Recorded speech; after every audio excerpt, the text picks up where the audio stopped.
But I think the best thing for the world would be if everyone would take care of his trash, because we have like a proper trash system in Germany. You need to put the plastic here and the PET bottles here and the biologic trash there, and then you come here and we just put all in one bag and put it in the thing, and we don't care about it anymore, right? And most of the world is like that, right?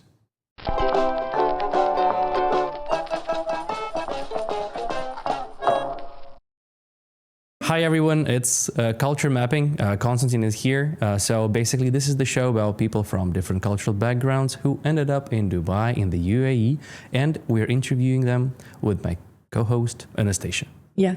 Hi everyone. So thank you for joining us here. Please tell our viewers who are you and what do you do? Hi everyone, I'm Robin. I'm a chef and I'm from Germany. I'm 30 years old. I'm in Dubai since 2022. And I worked here in restaurant Ossiano. I came for the restaurant because I was always admiring their cuisine and their dishes, and showed all my friends the pictures and said, wow, look at that. And one day a friend said, look, they look for a second head chef. And then I was like, I don't know if I can go there.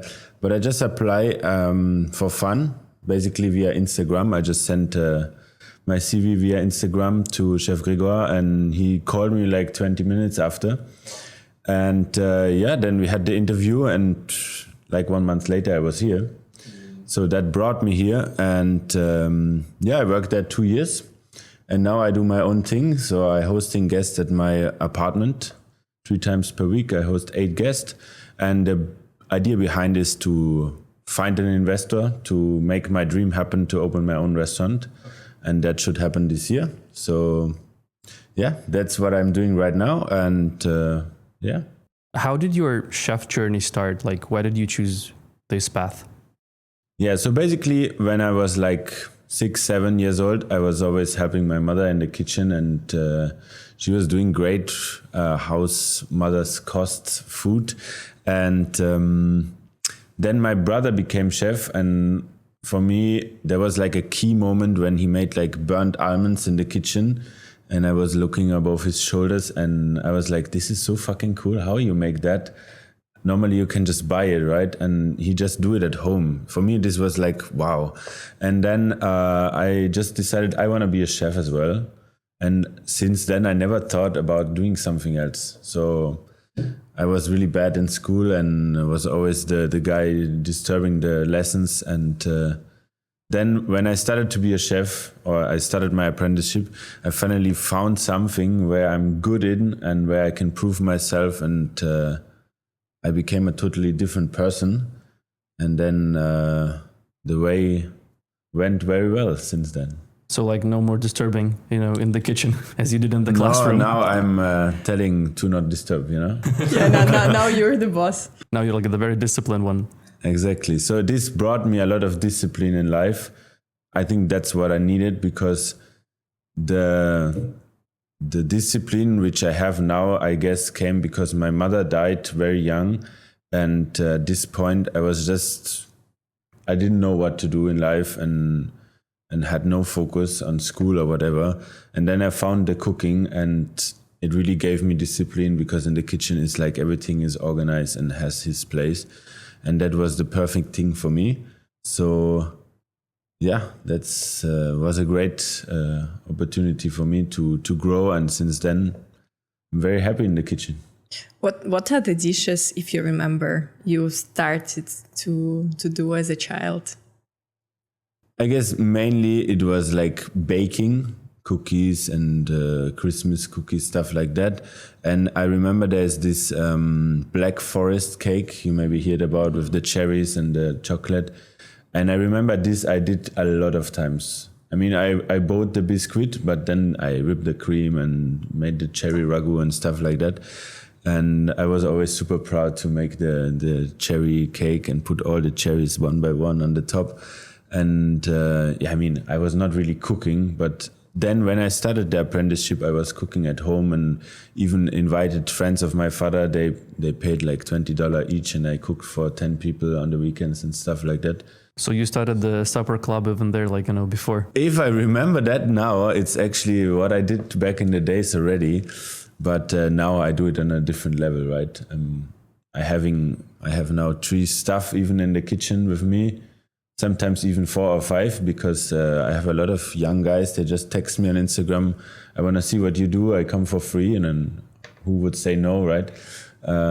It's amazing if young people have the ambition to learn without earning money. What I did a lot, right? I did like 10 internship in my life.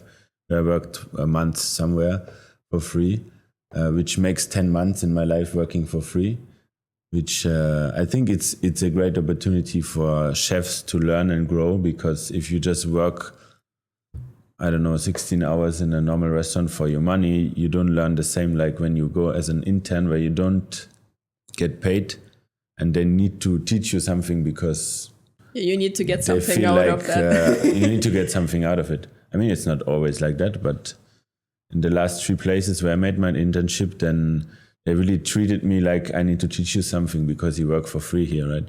And that's amazing. But so I think that like in this world, apprenticeship is like it's a very important part, right? So like that's how you actually grow as a chef and you actually become a chef in the end. Yeah, the thing is that this apprenticeship concept, it doesn't exist in the whole world, right? We have that in Switzerland, Europe, and not even everywhere in Europe, right? You have in Switzerland, France, Italy, and Germany, and Austria, you have that properly. And then elsewhere, I don't know around the whole world, but there's like a culinary school and it costs a lot of money and stuff. So it's not accessible for everyone in the world to have this proper culinary education, which is very bad. So, yeah. How are things in Dubai with that? Yeah, you have as well the culinary school, the ICCA. I don't know exactly how the concept is, but it's like, I guess it's expensive to be part of it. I don't know how much, but yeah, it's not like you can start working somewhere and get even money for it and learn in the same time and go to school. Because that's how it works in Germany. You have 2 years of working and you get even money out of it. So you have like $800 per month and you work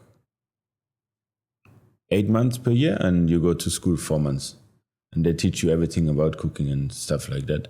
So it's, of course, a low budget life, but at least you can survive and learn. And after you're a proper chef, you have an exam and everything like that. And if someone is dreaming about becoming a chef here in Dubai or in the UAE, I guess that's not going to be easy because you actually need to pay for education, right? I mean, this is the proper way of becoming a chef with the education stuff like that, right? But you can also be a little bit smart and just go to restaurants and ask, can I just start to work here in a low position for less money, and maybe have the deal that they really teach you from the basics how to cut and how to do a bechamel and the French basic sauces and stuff like that. So you get a proper base, and they will most probably not say no, right? So if I come there now and say like I dream to become a chef, can I get a job? Will you take me? Yeah, I would just not pay you the same like a chef because you have no education in cooking, right? But I'm always happy to support young people, and even now we are inviting someone from the culinary school making an internship at my place and stuff like that. So that's great, right? Yeah, that sounds amazing. I had a question. When you become a chef, what's the balance between actual cooking and more managing? So in the beginning, you just cook and follow. You don't manage anything, right?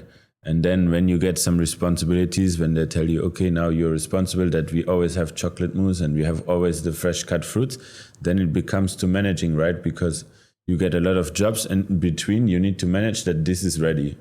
And then this grow and you become a better chef, and they give you more responsibilities. And at one point you are maybe the sous chef or the head chef, and then it's maybe just organizing and managing, right? It depends on the size of the kitchen. For instance, I was a head chef in Switzerland, where we was a team of 6 chefs, and I was cooking the whole day, and while I was steering in the pot, I was calling and ordering, and when I drove home, I was calling and ordering, and at home I was writing the schedule and stuff. So there was no time for me to only sit in the office because the job needed to be done. But for instance, here now in restaurant Ossiano, where we had 27 chefs, and we was 3 sous chefs, 1 head chef and 1 executive chef. So a lot of managers. My job was not only cooking. My job was managing and ordering and calculating and give trainings to the team about hygiene and all these things. So it felt really weird in the beginning because they told me like, yeah, you're not here to make the mise en place, to prepare all the basic food preparations. You're here to manage them, control them, taste the things and adjust the recipes and do all the office jobs. So in the beginning, I was really struggling to get used to that. But once you're used to it, it's a completely different job, right? But isn't it kind of heartbreaking when you're a chef and you probably want to create things and then you end up more managing than actually cooking? Yeah, so the good thing for me was I was still creating, right? I was part of the development team in the kitchen. So every time we wanted to create a new dish, me, the head chef and the executive chef, we came earlier and we started to brainstorm, okay, how we approach that. Maybe even 3 of us had an idea, everyone did the idea, and then we sit down together, tried it, and decide what we do. So that was amazing for me because I love the creative part the most. The managing part, is good, but it's part of the job. The part of the cooking is this why I'm chef, right? To just create art, to create a flavor explosion and play around with that, and then even put one more thing on top to create an experience to present that maybe in a very special way. So yeah, it depends on your character if you just cook or just manage, right? If you're an executive chef in a big hotel, you will not touch any food anymore. You just walk around, check the outlets, check the food, and sit on the computer, right?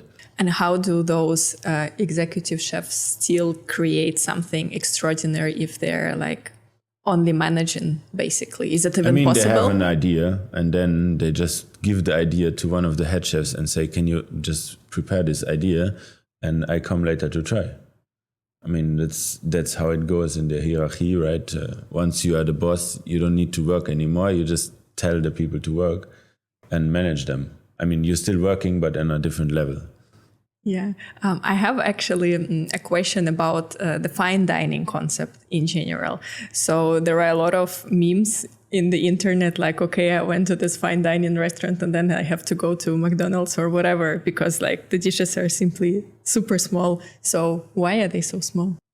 So the thing is that, for instance, in my menu right now, I'm serving 13 courses, right? Of course, they're all small, but I guarantee you that you're full after, and if you're not, I do a steak for you, right? So it's in my whole experience of life, I went maybe in 300 fine dining restaurants, and there was only one where I was like, after I will go to McDonald's or whatever. I was so hungry because the food was so small, and I remember that was in Ibiza, and we was like 4 really good friends. We had a great time, but it was like we was joking the whole time, like, what is this? With the tweezer, one small thing, and then what? Wait another 10 minutes for the next course. So yeah, I understand that critic, but everywhere else where I went, it was always enough food. Of course, in the beginning, you're super hungry, and then they come the small bites, and you're like, I just want a big plate, right? If you're not used to fine dining, I understand that, but it takes like 2, 3, 4 hours. I even went once in Copenhagen in a restaurant. I was 7 hours there for the meal, and we had 53 courses. It was Noma or what? Alchemist. Okay. Yeah, it's crazy. It's an experience. It's not like you 7 go for hours. dinner, right? Yeah, you drink like 6 bottles of wine, and you go in different rooms, and you have a lot of different experiences. But that's like another level, approach, right? Yeah. This is like going in a museum or having an experience, right? How do you think working in different restaurants and like different teams helped you evolve as a chef? So I think it's really important as a chef that you work in several restaurants and not just like make your apprenticeship, go in one place, work there 7 years and then become the head chef and stay there forever, because you don't see anything. In every kitchen I worked, or even just made a trial or made a four-hands dinner or event or whatever, I learned something. It's something personal or it's something related to the job or whatever, right? You always grow and you always learn from others how to do things better or different, right? And in every kitchen I worked, there's another product which I didn't know, or another technique I didn't know, another whatever, right? So it's an amazing thing as a chef that you really can work everywhere in the world, and it's even appreciated in your CV if you worked in several restaurants. Of course, you should stay at least 1 or 2 years in one place, otherwise it looks strange on the CV why this guy is leaving already after 4 months. There need to be an issue, right? I mean, I worked in some places only 4 or 5 months because it was a season. In Switzerland, we had like winter season, summer season, winter season, summer season. So I just worked sometimes just over the season. For me, it was perfect because I'm a fast learner. So after 4 months, I saw everything and I can go to the next place. But of course, if as an employer, you want the people to stay at least 1-2 years because you teach them everything and then they leave, this doesn't work, right? What were, the most, transformative, experiences that you had during these different restaurants and different team working in different teams?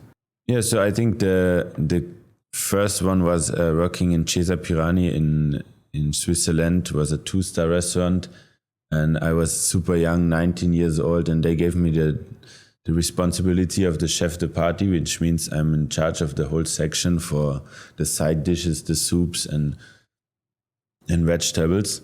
And the chef was on the other side of the stove all the time looking at me and giving me advice. Okay, don't do like this, put it more on the heat. And here, now do that. And there I learned a lot, right? So I really learned the basic of the fine dining cuisine. And then I went to a lot of different places. And now when I worked in Ossiano, I think I grow the most because I came as a boy and left as a man, when I can say that like that, because I really learned to manage a big team and create dishes on another level. Before I was creating a lot of dishes, but it was like not the same. Now I'm creating dishes with experience, with a story.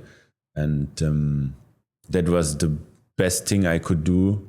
Before now I'm working on my own project where I can really create amazing experiences. What does it mean, create dishes with a story? I mean, it's a different approach of creating a dish when I create a dish now. Back in the days, I was just like, okay, we have broccoli and we have scallops. Let's do a scallop broccoli dish. Okay, what we do? But now I go and think like, okay, what is a memory I had? I was there and had this pistachio ice cream in Italy. How I can create an experience out of that, how I can present it in a different way. So maybe we need to have an Italian song playing while we're serving this ice cream, and maybe we make a small house where we have the gelato shop mentioned and we serve the ice cream cone there, homemade ice cream cone with the pistachio ice cream, maybe a special pistachio which is maybe related to the region where the dish is served, and then tell a big story about that. And you will love the dish way more, appreciate the dish way more than when I just bring you an ice cream with pistachio and say it's a pistachio ice cream, right? Because I had a thought behind what I'm doing and how I present it. And what other memories became food? I mean, now if you come to my table, every dish has a memory and every dish has a story. And for instance, I have a dessert where I serve a kind of milk rice, because my mother used to do milk rice for me in Germany. It's quite common.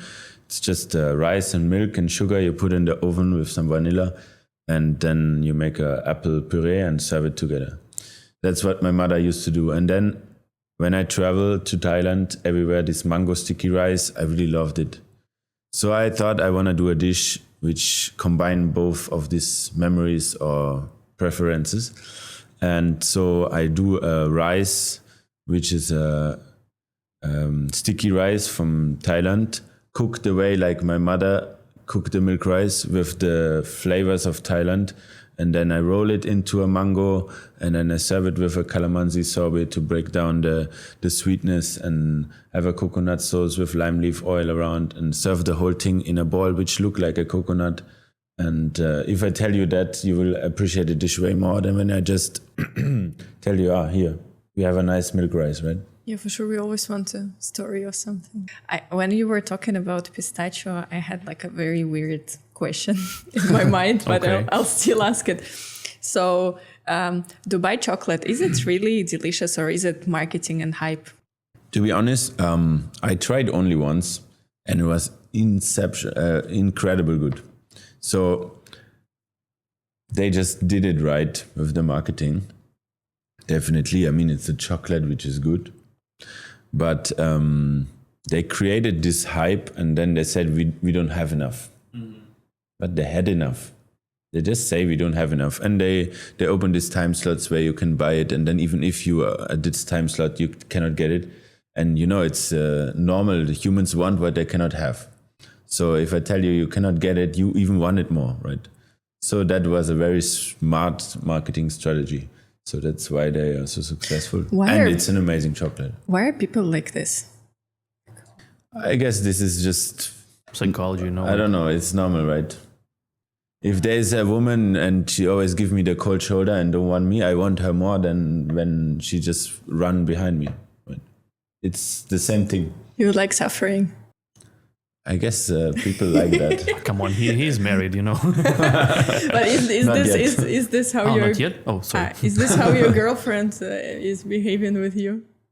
No, actually, I'm glad she is an amazing person. She support me a lot, and I had some girlfriends in my life where they made me really jealous, and I hated it. But I was running behind it because it was like, I don't know, it's like a hate love, But I'm really happy with her because she don't do that. I know I can trust her, and I love her, and it's just amazing. Is she from the chef community as well, or she's doing something else? So she's from Hong Kong, and she runs her own PR agency, Gault&Millau, and she worked for Michelin before, which is my dream to have a Michelin star one day.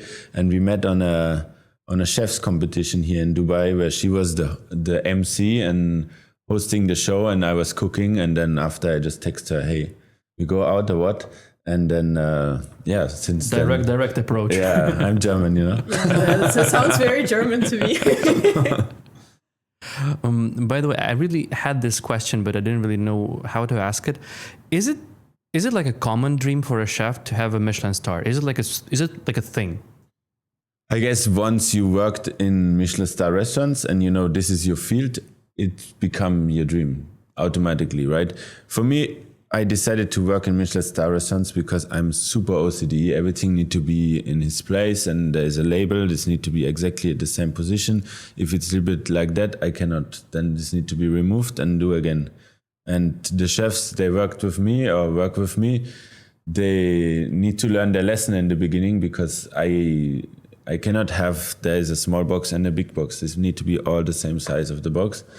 Otherwise, I get anxious, And it was about the Michelin star. Yeah, is it like a common?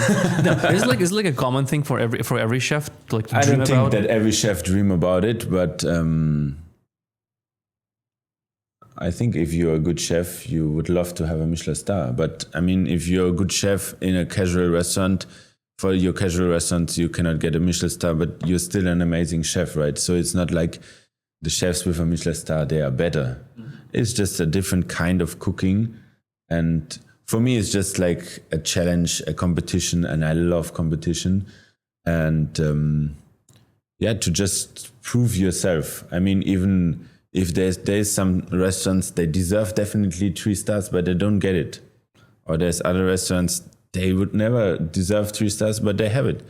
So it's like, it's always not like 100% politics, fair, yeah. but still, it's my dream to get 3 stars one day, and somehow I need to get started, right? So that's why I want to open my own restaurant now, and let's see. Let's start with the approach of getting 1 star, and then let's see how the journey goes. Is it actually, how hard it is, like when you're in the kitchen to deal with like, different approaches? As you've mentioned, you have this approach where all the boxes should be the same size, everything like, labeled in the right, proper way. But like your colleague has a different approach. So how like this, are there like any clashes in the kitchen, like with these different approaches and different cultures? That's why it's very important to have a hierarchy in the kitchen. And that's why there's a head chef and a sous chef, and the head chef tell the sous chef what to do, and the sous chef tell the chef de partie what to do, and they tell the commis what to do. And if the commis has a different approach than the head chef, then this doesn't work, right? The head chefs tell where to go and everyone go there. And otherwise it causes trouble, right? And either you're a troublemaker and you love it that the chef yell at you or tell you what you do is shit, or you just follow get a line and follow the standard, right? Every place has a different standard. There's kitchens, they have maybe 2 stars and it's messy, but they have 2 stars because what is on the plate is just exceptional. But in the kitchen, it's maybe not organized. And there's other kitchen, they are just super organized, but then what is on the plate doesn't really taste. So they have just 1 star or no star, right? So it's not guaranteed that if you organize that everything is amazing on the plate. But in my experience, if the kitchen is sharp, then the food is sharp as well. So that's why I kept working in Michelin star restaurants. Okay, I have a question which is kind of related to what you've asked previously. How's life in Dubai with your OCD? It must be tough. I mean, life in general, it's really easy here, right? You don't need to do anything. You can order your things on the phone. It's like, I don't know, I was not used to that when I came here. It was like, I thought, what the fuck is going on here? You don't wash your laundry, someone come and iron your things, and you just press on the button and the food comes. And I mean, we have that also in Europe, but you don't use it like that, level, right? Yeah. Here you use it like, I should cook now myself? No, doesn't make sense, no. So the life here, sorry, I just went somewhere else. The life here with my OCD is it's not a problem. But what I meant by asking that is more like, let's say, are there any clashes with, I don't know, more, let's say, Eastern approach to things when everything is a maybe, when everything is inshallah and this kind of things? Isn't it hard for you when you like everything organized? Of course, I'm German. What I say, I do, and what I want now and not maybe tomorrow. So that's super annoying. And dealing with... Wow, I really was, in the beginning, it was a big struggle for me to deal with all the suppliers and how it works. And you need to tell them 1 week in advance what you want, because they maybe need to order it from somewhere else, but they don't really tell you. So to get used to that was really hard. Now I know which product come from where, how long does it take, when I need to order it, and from who, and where is the best. And I will have companies which work with me, which have just exceptional service.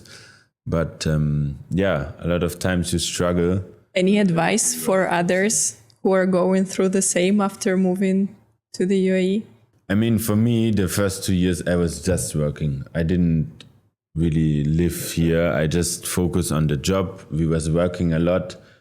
I grow a lot through that because I was just working. I didn't look for friends out there. I didn't do anything else than working. And when I was off, doing my laundry and sleeping and watch a movie and maybe go for dinner, and that's it. So now I have a totally different life, and it's an amazing life. Before I hated Dubai. So now I have my girlfriend. I have a nice apartment. We have 2 cats. I'm running my own table at home, and I can do whatever I want. If I don't want to work tomorrow, I just don't open my chef's table, and then I don't work, and I go in the beach club, right? Which I could never do before, because even if I was off, maybe chef called me and tell me to come because something happened. So it's a different lifestyle, and I can recommend everyone to come here because it's great to grow as a person. For the career. Dubai is really coming up with the culinary scene now. And I don't want to live here forever. I cannot imagine to get old here, but for now, for the next 5 years, to grow and to make a name, it's an amazing place. And where would your dream restaurant be placed? So here in Dubai or in the world? Yeah, in the world. Like, have you ever thought about that? I will open now one restaurant here, and this we will see where. But in the world, I would love to open in New Zealand or in Switzerland, because I really love the nature. We just went recently to New Zealand, and I was even looking already for a house with a vineyard. It's so beautiful that I really could imagine to open a restaurant there and have maybe a small vineyard in the back, make my own wine, grow my own herbs and flowers. That Sounds would be like the an dream. amazing life. Yeah, I'm thinking, okay, I want this too. Was it hard to switch from, like working for the restaurant and now you're doing like your own thing? Was it hard? No, actually, it was not hard at all, because I know everything what is necessary through all the years of experience, and to not ask for approval anymore is a great thing. Just asking for advice is amazing. So I ask my old boss or my girlfriend for advice. Should I really do that? Should I not better do that? But to decide myself what I do and how I do is the best thing. I cook and then I don't like that, I just remove it. So no need to ask anything. That's a great thing. And of course it's a little bit hard in the beginning, because now financial wise I just rely on myself. There's no salary coming in, a lot of expenses. I pay my 3 staff, and of course you pay all the products and things in advance, and then if you don't have bookings, where is the money coming from, right? So now I'm looking for other opportunities to consult here and there, and to make caterings and to fill up my table all the time, and then everything is great. Do you think working as a chef helped you develop this entrepreneurial approach to life, or it was like just? No, I don't really think as a chef you learn that, because in the kitchen you're just hiding from the guests, right? I mean, at one point I worked in a private country club where I was in an open kitchen. I needed to speak to the guests, explain them, and even ask them their preferences, and then cook accordingly. So every day I created a new 6-course menu accordingly to my conversation with the guests in the evening when they arrived. So this was a great training to develop my skills. But to be an entrepreneur, I don't think really that you learn it as a chef. For me, nice was also in the last place where I worked. I traveled a lot because I was the only one with the European passport who could travel, except the head chef, but the head chef needed to be in the restaurant if the executive chef was not there. So every travel we did, I was going with the chef, and we went to, I think, 10 different countries to make events. And there, of course, you learn a lot about cultures, about people, about conversations, and that helps a lot. That's cool.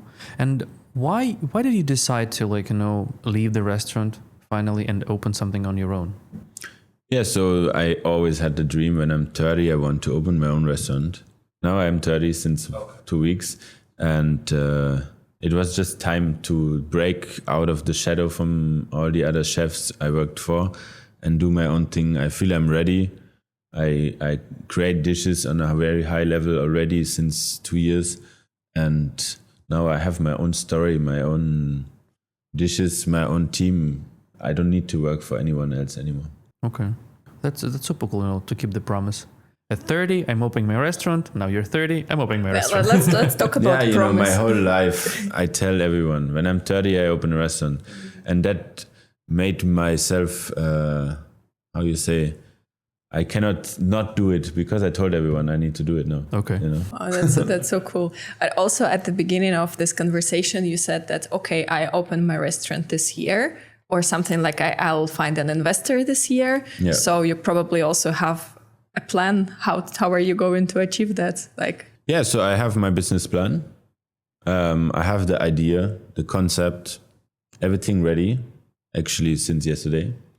I work there with a very good friend of my girlfriend and myself, who help us to create a business plan, because from all the numbers, I'm not the biggest pro, but now I slowly understand everything. And so we invite people to our home, or we sell also the table. But of course, if we see someone who is a potential investor, we would like to invite him and show what I can do, or what we can do. And then after, maybe see if we can have a meeting and propose our business plan, and maybe we come to a partnership, right?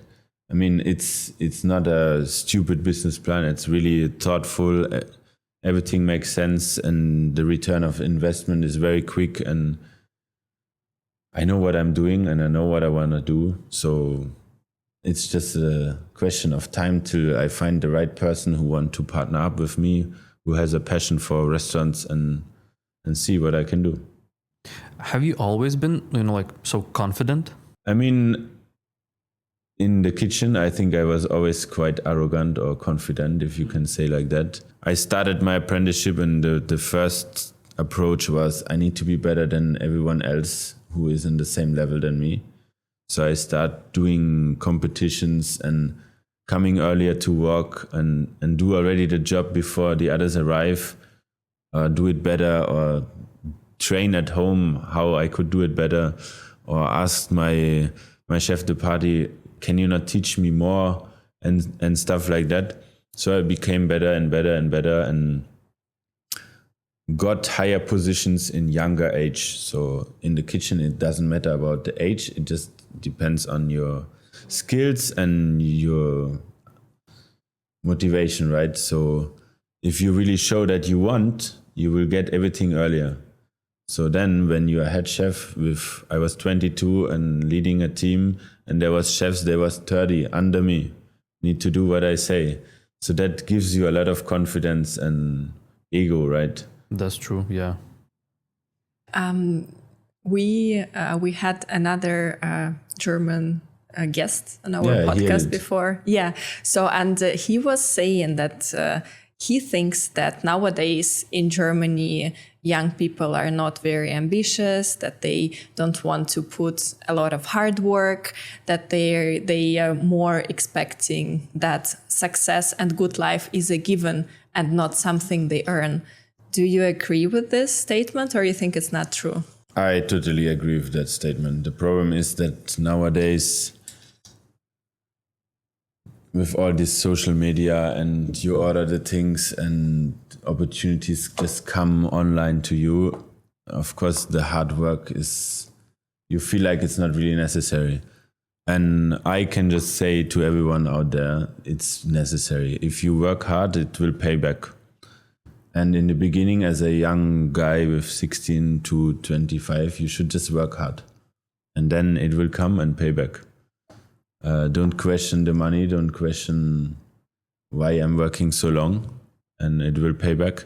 And yeah, the young generation is not the same anymore. I spoke to my chef from my apprenticeship, which is a really good friend and mentor of mine.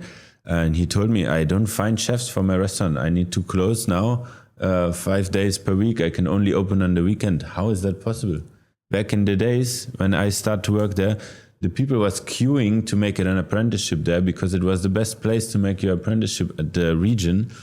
And you needed to go to interviews and stuff like that, and trial days, and then they maybe select you. And now he don't even find people. That's 15 years after.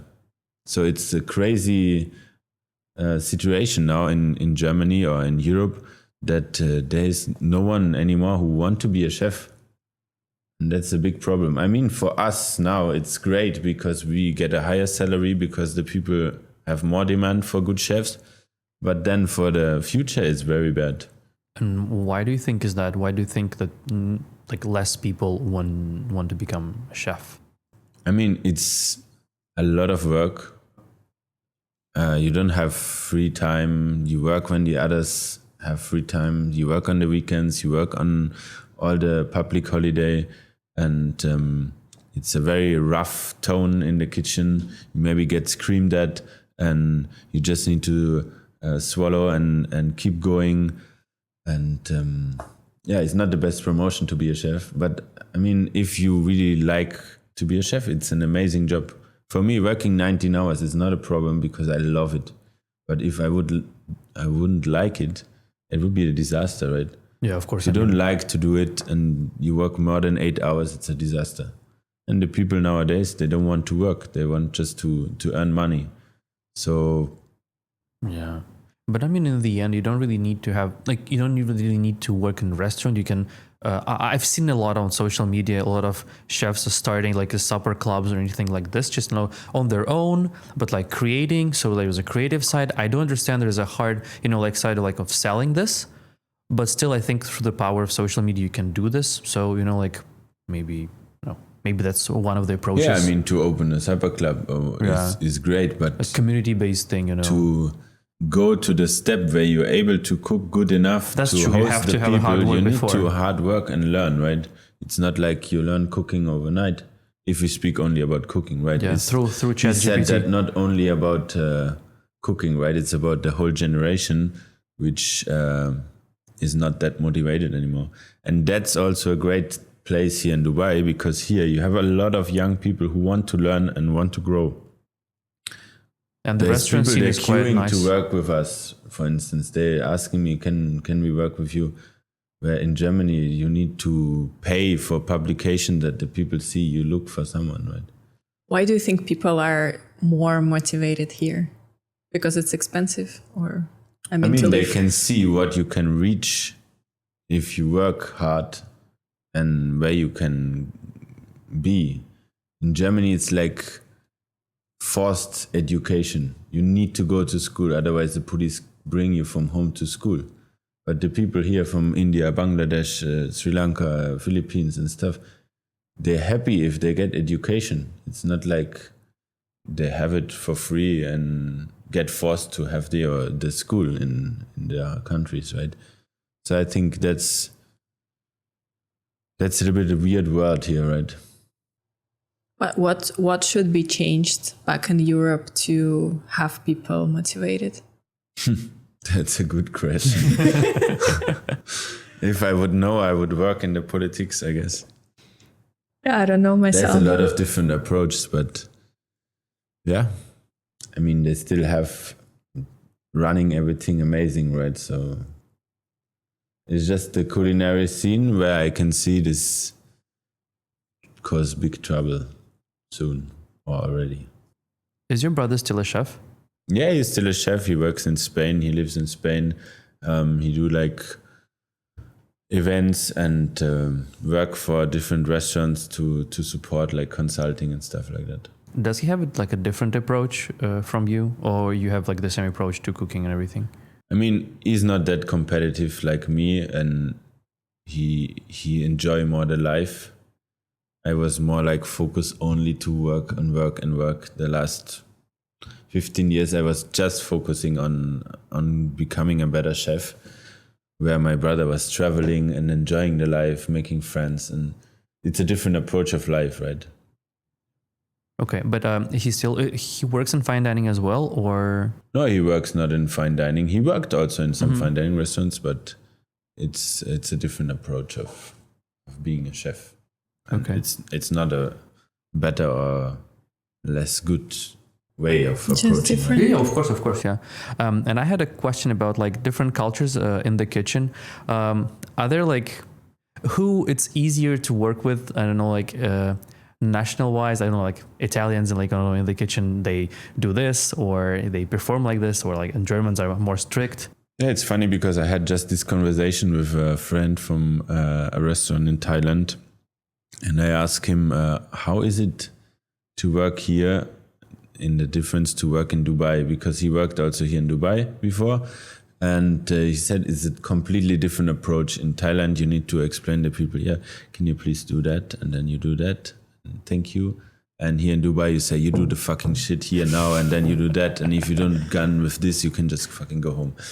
Like this is what he told me, right? I mean, it's not that you need to scream here and stuff like that, but you I really think need you to need say, to. okay, I want this to be done by 1:00, and then you go with that, and then you go with that clear Okay. direction, and then everything will be smooth. While other cultures maybe need like, can you please do that? And then if you're done, if you don't mind, can you please do that? And in Germany, how And is it? you will have the same result, right? If you approach here with, can you please do that? And then you do that, then you turn around, you come back, and half of the job is done. And you ask why is just a half job done, and you realize like, because you're just too nice. You Okay. just let it go, and they will not follow. But it's not everyone the same, right? Yeah, of course. It can also work, and you just say, can you please do that? And you have a proper team, and they just do it the way you want it. But this culture depends like on how head chef approaches this, like, right? Definitely, it's the reason how the chef approach the way of working. But myself, I worked in so many different cultures. I worked in Croatia, and I worked in London, and I worked in Dubai and in India, and everywhere it's different how you need to speak to the people. If I did my way of talking to the people, it was everywhere a different result. So I remember I was working in India, and I told them, yeah, can you please do that and that? And I went for lunch, and I came back, and nothing was done. They're sitting there and talking to each other, and I was like, what's going on? Yeah, we had a question, we didn't found you, so we didn't do it. Yeah, but take an action, call me, find out what is the problem, Google it, and just make it happen, show at least something.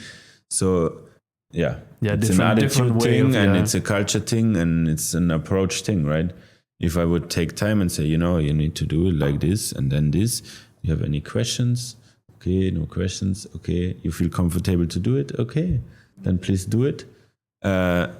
It would be maybe done, but I was just in a rush to say, okay, you do it like this, and I go and hope it's done. So yeah, you can always grab yourself on your nose and see, okay, maybe I didn't approach the person in the right way to get it done the right way. Okay, these are the people who are cooking. What about the people who are eating? Like, are there certain eating habits that you've noticed in people from different backgrounds? Definitely. I mean, you have a lot of different cultures. For instance, again, the Indian culture, they have like 40% vegetarian. This is crazy. And then they don't eat the beef. And then you have the Muslims, we just don't eat the pork and don't eat alcohol. Where I learned cooking, it's like everywhere comes wine and port wine and stuff inside. And then I came here, and it's like, we don't use alcohol. And I was like, huh? How you do a bubbler now? And how? And now it's very normal for me. I don't use alcohol anymore because it's just not worth to realize, okay, one of our guests don't drink alcohol, I need to do the recipe again. No. So no more alcohol in the kitchen. And yeah, different cultures, different preferences. And here you get challenged a lot, because then you have different guests from different regions, and then you cannot use the pork, you cannot use the beef, you cannot use the alcohol, and then okay.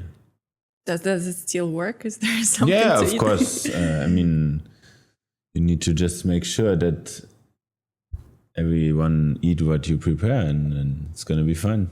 And be happy with that. I'll be happy with that. Or else you just make lamb. Yeah, also a good one. What are your 3 favorite restaurants in Dubai where like, okay, guys, you must go? Yeah, I would say for me the best place, or my favorite place, is Moonrise. It's a 12-seating fine dining restaurant, which every dish is just a flavor bomb. And I love that, because I'm sure whenever I go there, every dish is tasty. For just casual food, I go to Sirali. It's my favorite place, Turkish. It's a good friend of us, my girlfriend and me, and she introduced me to him, and then I like this guy so much. It's a guy from Lebanon called Fadi, and it's his restaurant. And I always text him because I love to see him, and then the food is just amazing. So I can highly recommend to go there. And Rowan 45 I guess it's the restaurant which really deserves to be the best restaurant in town, if you call Michelin, you know. They're just super sharp. Whatever they do is just perfect. But it's not an experience I can do every week, right? It's just super sharp. It's expensive. It's a restaurant for an occasion. If you have your anniversary or something like that, then you should go there. It's an amazing place. Yeah, and I have to do a shout out to the Russian restaurant, actually, Birch. I've been there I've been there yesterday. It's amazing. Yeah, I mean, they're doing quite a good job. So if you haven't tried it, try it. Definitely. I was there 2 weeks ago. We had a team outing, so I brought my whole team there. It was super cool. They gave us the private room with the table, and I walked in like a child. I was like, wow, this restaurant is so beautiful. And the kitchen, I was like, can I not just send the chef home and take over this place? It's so beautiful. I really like, that would be the dream to have this place. But it's a little bit too big for what I want to do, but it's so beautiful. And the food was very, very thoughtful, and presentation amazing and surprising, and nice story. And I really loved it. Should we do the final one? Yeah, because I think we're asked pretty much everything, but we always have one final question that we ask every our guest. So if there was one character trait or like a personal quality all the Germans have that you could kind of gift to every person in the world and the world would become better, what this quality could be? That's a good question. I mean, for instance, to be on time would be a great thing. The world would work much better if everyone would be on time. But I think the best thing is to be organized. I really hate if it's messy. So if everything is organized, the world's gonna be better. Okay. But I think the best thing for the world would be if everyone would take care of his trash, you know? Because we have like a proper trash system in Germany. You need to put the plastic here and the PET bottles here and the biologic trash there. And then you come here and we just put all in one bag and put it in the thing, and we don't care about it anymore, right? And most of the world is like that, right? And then where's the point of we doing that in some countries, but somewhere they just throw it in the river. That's true. Actually, when you said about trash, I was thinking about that you were talking about personal trash. Not like a real one. But that's a good thing as well. Yeah, also take care of your personal trash. Yeah, I mean, that's in the, I guess, the organized part. Yeah. No, but it's a very good question, to be honest. I thought I should have prepared myself for that. Okay. Well, but the good thing is that you're not prepared and you kind of say something that is honest, because when you're prepared, you start to overthink. Definitely. I have a recommendation about trash in Dubai, what I do, and I hope it helps a little bit. So there is this laundry company which is called Washman. And when they pick up your things for either laundry or dry cleaning, and together with that, it's not an advertisement and we're not going to put it in the podcast, but together with that, you can give them paper and plastic and they recycle it. So if you said that you do laundry somewhere, maybe you can use them, because like you pay 1 dirham extra to your order and then they pick up plastic and then they pick up paper. And this is what I do. They don't do like glass and stuff, but at least that. So you start somewhere. It's a great thing. It's a great start, right? You don't need to go anywhere. So you just put things outside, they pick it up. That's very Dubai. But I'm not the one sending my laundry out. I'm still trying to do the things myself. Even though we have someone come to clean the apartment and iron this stuff, I don't really like that. I mean, we just need it because I'm too busy and we have a lot of laundry with the supper club, with all the aprons and napkins and towels and stuff. But yeah, I prefer to do things myself. Okay. Well, if you have time, that's amazing. Thank you very much for coming. That was amazing conversation. Thanks.